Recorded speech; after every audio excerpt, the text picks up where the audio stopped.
هغه شپه په ورځ کې او ورځ په شپه کې نه باسي او اند زړونو په پټو رازونو باندې پوهیږي ایمان راوړي پر الله او د هغه پر پیغمبر باندې او لګښت وکړي د خدای په لار کې له هغو شیانو څخه چې پر هغو باندې تاسو واکمن ګرځولي یې له تاسو نه چې کوم کسان ایمان راوړي او د خدای په لار کې مال ولګوي د هغو لپاره لوی اجر ده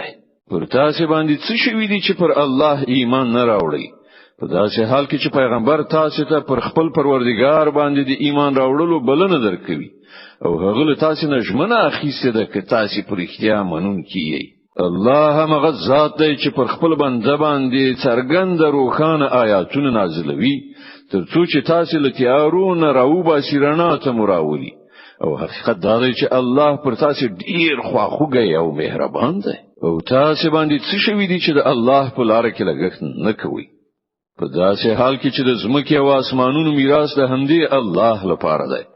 له تاسو نه چې کوم کسان د مکې له فتح نه وروسته مالی لګښت او جهاد وکړي هغه هیڅ کله له هغو خلکو سره نشي برابرېدای چې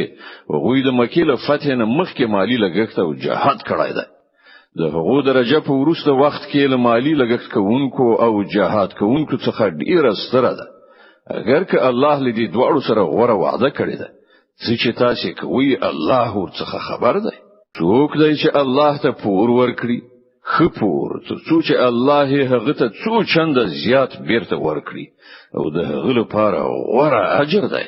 په هغه ورځ چې ته به مؤمنان نارینه او مؤمنان خزي ویني چې د هغو رڼا به د هغو په وړاندې او د هغو خې خواته ځلیدونکي وي هغه ته به ویل شي چې نن زیری د استاسه لپاره جنتونه به وي چې تر هغو لاندې به وي علي به هیدونکي وي چې هغه به پکې تل تل وسیږي همدغه د استر بریالي توب په هغه ورځ به د منافقانو نارینه او خزو حال دا وی چې مؤمنانو ته به وایي لږ زموږ خواته وګورئ ترڅو چې موږ ستاسو له رڼا نه استفاده وکړو او هغه ته به ویل شي شاته واوړئ خپل رڼا بل چیرته ولټوي بیا به د هغو ترمنځ یو دیواله حایل کړی شي چې په هغه کې به یو دروازه وي په هغه دروازه کې د نن بر رحمت وي او د باندې عذاب